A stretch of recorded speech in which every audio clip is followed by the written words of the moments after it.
While the economy has been the main focus in the lead up to the 2012 U.S. national elections, the perceived decline of the United States is also a factor. We'll talk about that next on Global Perspectives. This program is made possible in part by funding from the UCF Global Perspectives Office, the Global Connections Foundation, and the India program at UCF.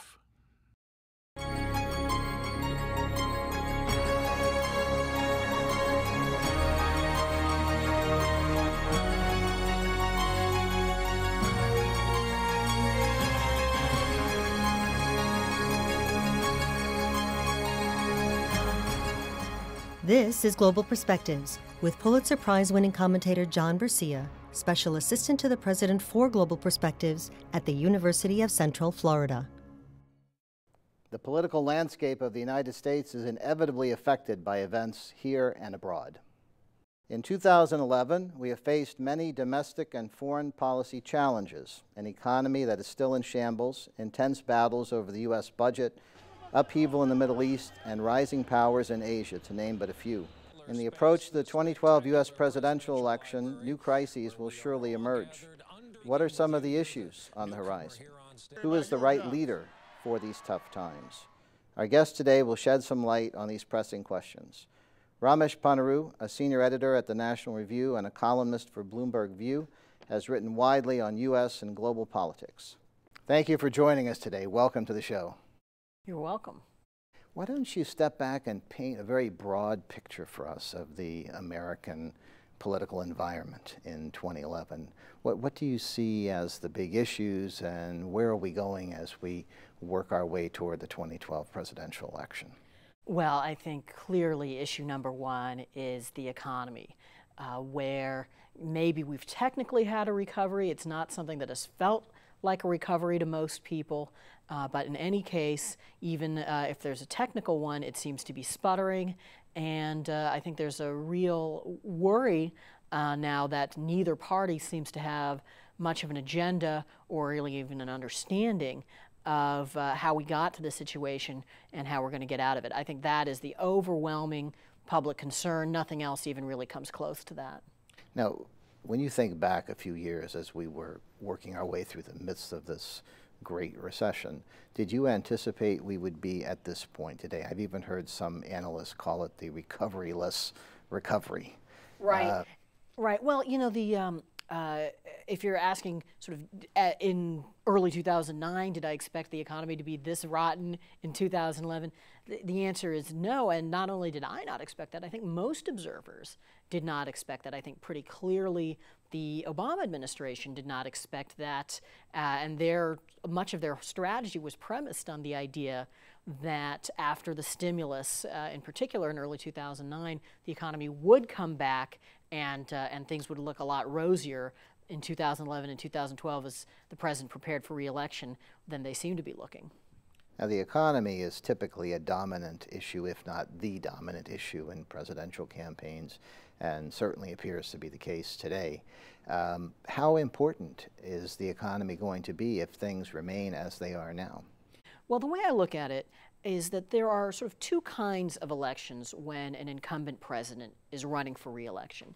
There is the sort of referendum election, and then there's the choice election. Typically, it's a referendum. That is, are you better off than you were 4 years ago? And if you can answer yes, you re-elect the president. If you can't answer yes, if you answer no, you choose somebody else. But that isn't always the case.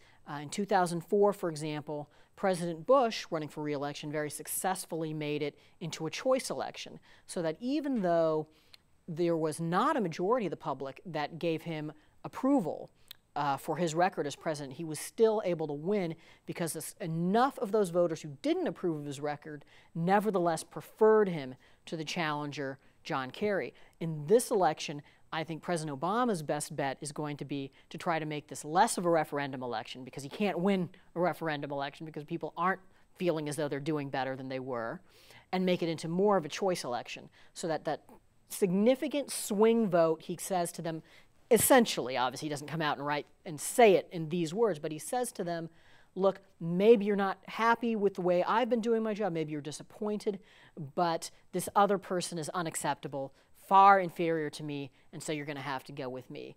Now, the problem for President Obama is that if things get sufficiently bad, if perceptions of the economy are sufficiently bleak, even that's not going to work. So how do you see things shaping up on the Republican side, just very generally, over the next several months? Well, I think right now the looming issue that shapes the entire field is the weakness of President Obama. Because in any primary, there's always a tension between electability and ideology. You've got primary voters who most of all want to win the White House and they want to get the most electable guy, and you've got primary voters who most of all want somebody who just truly agrees with them on all the issues that are important to them.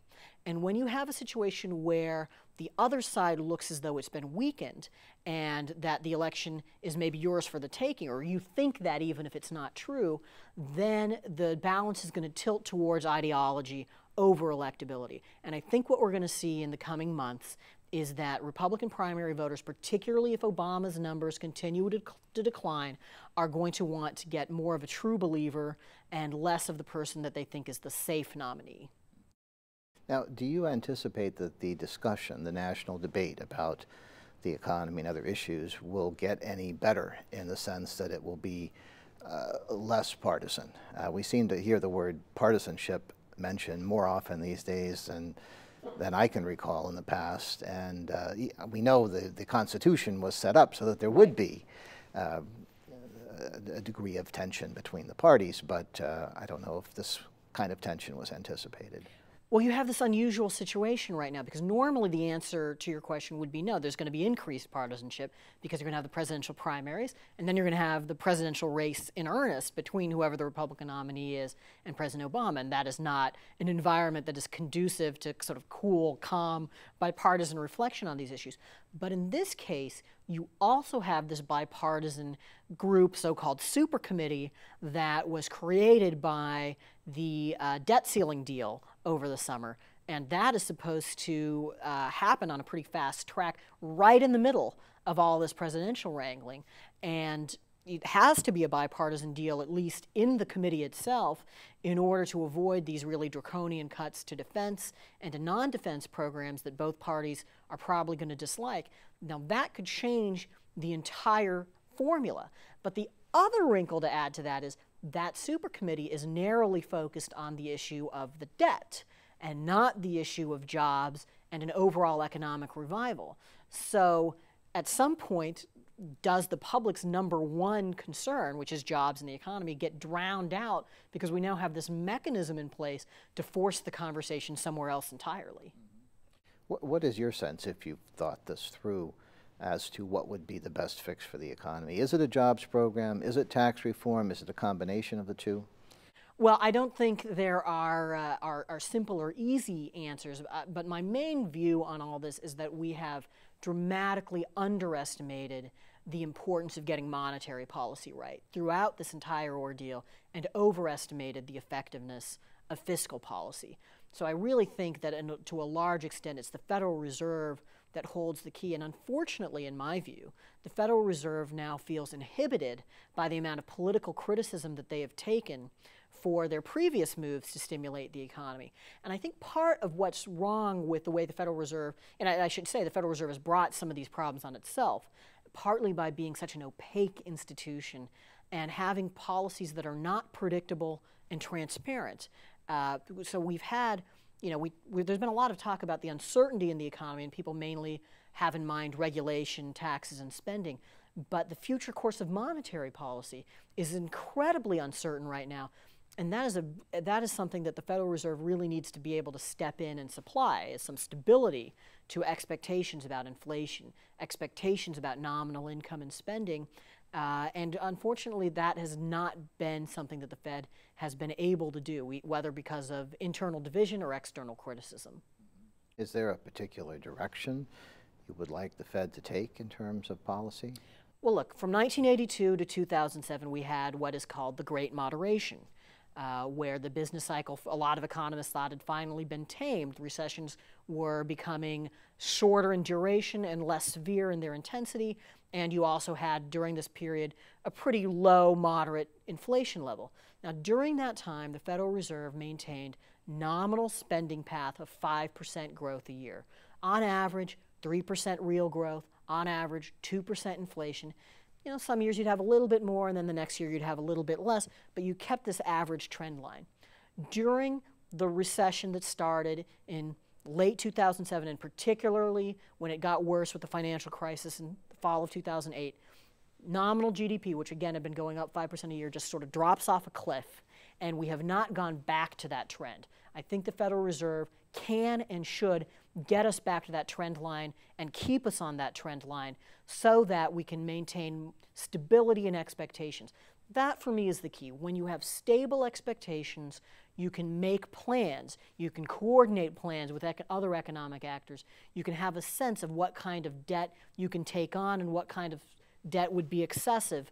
But without that, you're going to have this paralyzing fear where nobody wants to take risks because you're not sure what's going to happen 6 months down the line, and you're not sure what the policy is going to be 6 months down the line.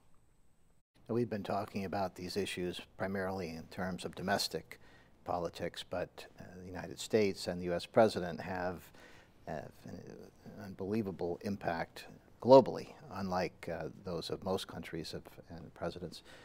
Tell us how the outcome of the election could affect some major issues that we face globally, such as the conflicts in Iraq and Afghanistan, such as the political upheaval we've seen in the Middle East and North Africa of late. Well, you know, it is not 100% clear. I think it's a very interesting debate because Republicans really wanted to attack President Obama for weakness in foreign policy, for vacillation, but there's just, at the moment, it's hard for them to get much purchase for that because they can't really say, well, we should have gone in more heavily in Libya because things seem to be reaching the conclusion that the administration wanted to some degree or another. And of course, he hasn't bugged out of Afghanistan or Iraq, but you know, there's a left-wing criticism of the administration that they haven't changed enough of the Bush administration policies. That's not really something that the Republicans can comfortably make their own critique. So it's not clear to me that foreign policy is going to be a major factor in this election, except for the question of Israel, where you will have kind of traditional kind of political posturing on both sides over who's a better friend to Israel. And it's not even clear on which side you get a real policy change depending on the election. One thing that I think is quite interesting, though, is at least one of the candidates, Governor Romney, on the Republican side, is talking more and more about getting tough with China on trade. Now, it's not clear what he means by that specifically, but the Republicans for the last decade or two have been a more free trade party. So if they start changing that, that could be a potentially significant shift. I think a lot of what that's about is this concern that China has been artificially manipulating the value of its currency, and that we need to let it appreciate, that the Chinese government needs to let it appreciate. And I think in the end that is going to happen. Anyway, I spoke a few weeks ago with one of the other candidates, John Huntsman, the former governor of Utah, who was, of course, the Obama administration's ambassador to China. And I asked him about the China currency situation, and his view was that they are simply going to have to revalue the currency because of their own needs, because, for example, they don't want inflation coming into their country. And so this could end up becoming a mooted issue simply because of the normal operations of market forces. But if it doesn't, you could have pretty significant trade tension in what is widely considered to be the most important bilateral relationship in the world, the one between the U.S. and China. Let's talk about Asia more generally and then come back to China, because I definitely have some more questions about that. We have an unusual situation in that there's a large concentration of so-called rising powers in Asia. And if you define Asia broadly, that would include not only China and India, but Russia. And we also have Japan, which is not a rising power, but certainly a key player, not just in the region, but globally. How does the United States fit into a world where there are rising powers, including some such as China, that are rising so rapidly that in terms of economic performance and other capabilities, the U.S. position could be eclipsed in as soon as a decade. Well, I think you don't try to think you can forestall the inevitable. You don't, try to be King Canute with your sword trying to beat back the waves. I think what you do try to do is use this position that we have now of great power in order to shape the environment that's coming. And what you try to do in particular is identify the values that you want this new system to embody as much as possible. And those would, I think, be pluralism, the rule of law, peaceful resolution of differences, democracy. And to the extent you can, you try to embed those things in institutions.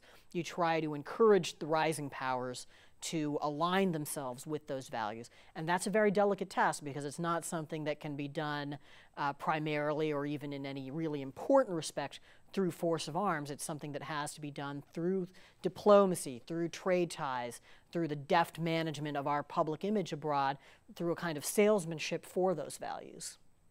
Now, as you look at the rising powers just in the Asia-Pacific region, which ones do you see as potentially threatening and which ones do you see as probably not a problem? Well, look, the rise of a new great power is always going to be a disruptive situation in the global context. But I think that clearly China has the most potential to be disruptive. And I think that's whether you have sort of an optimistic or pessimistic view about the Chinese economy.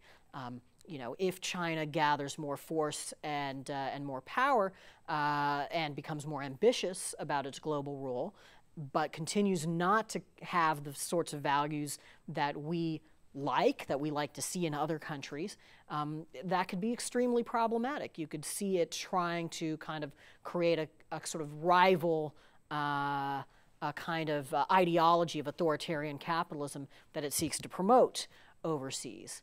India, on the other hand, I think is a country where the values, the interests, even really the sensibilities of its elite are much more in sync with our own, and I don't think we have as much to fear from its rise, and in fact, I think we have quite a bit to gain from it.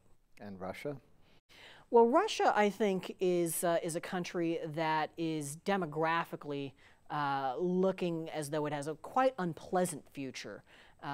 People used to talk about the Ottoman Empire 150 years ago as being the sick man of Europe, and Russia is now the sick man of Europe in a sadly literal sense, if you look at its declining life expectancies, for example. So you have the combination of, I think, increasing weakness and increasing assertiveness in its geopolitical stance. So, as with China, I didn't really talk about this, but it's true, if a country is in decline but still has a significant amount of power, that can be just as dangerous as a country that's rising.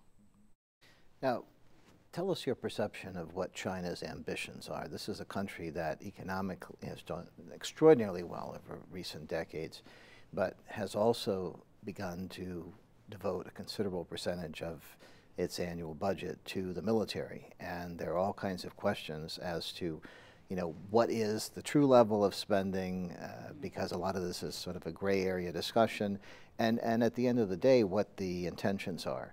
Do you feel that China aspires to be a superpower, or do you think that, as China officially says, it just has its own interests it's pursuing and superpower status is not really on its agenda?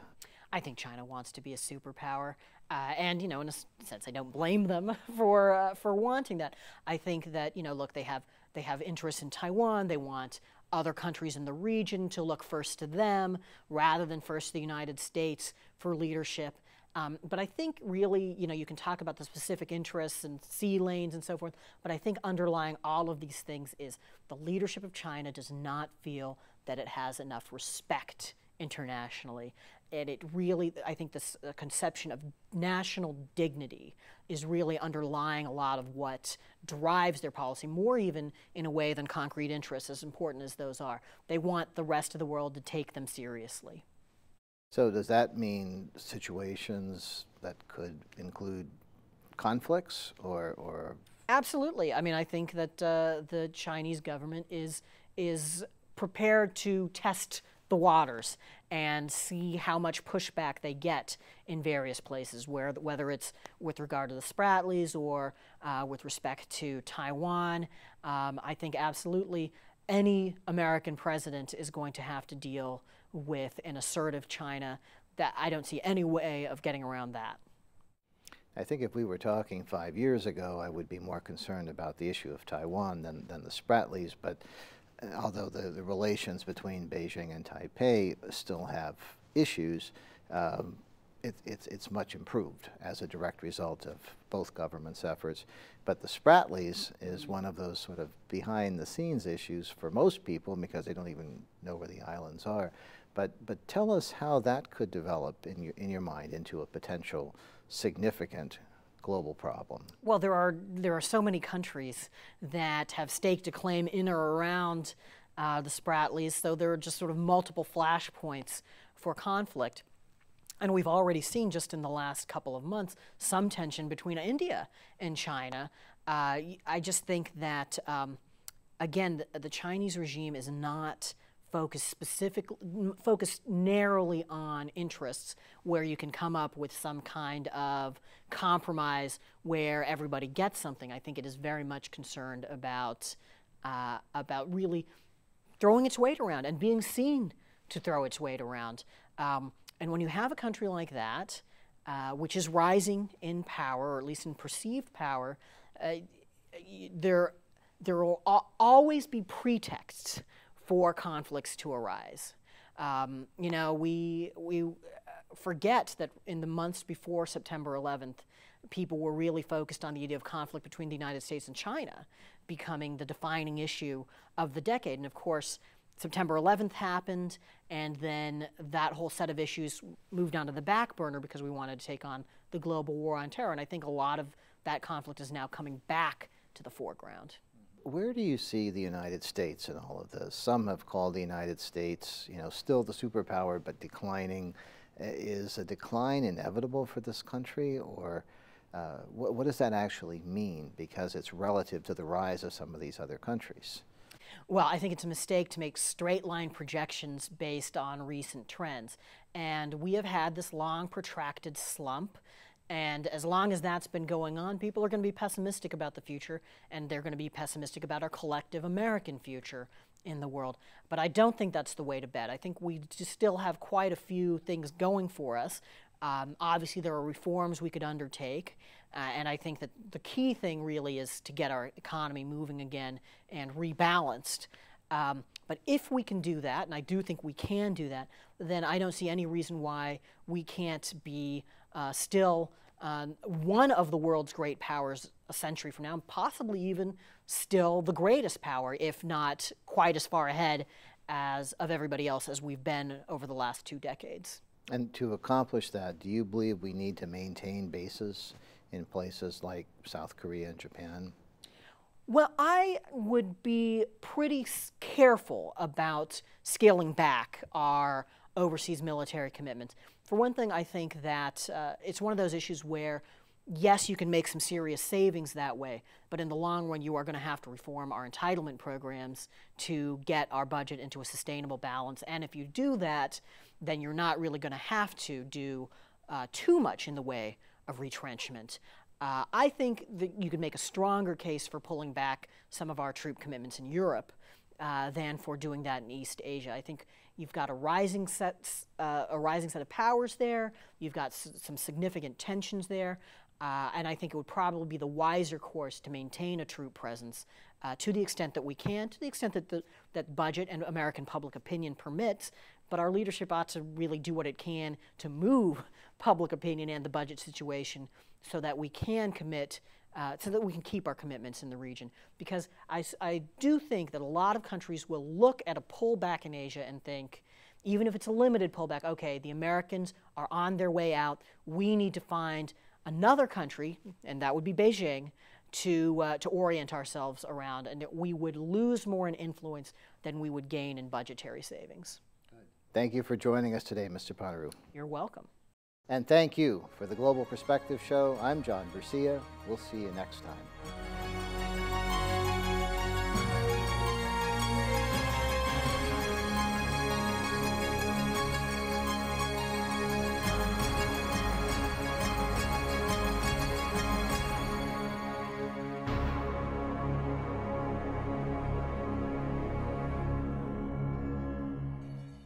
This program is made possible in part by funding from the UCF Global Perspectives Office, the Global Connections Foundation, and the India program at UCF.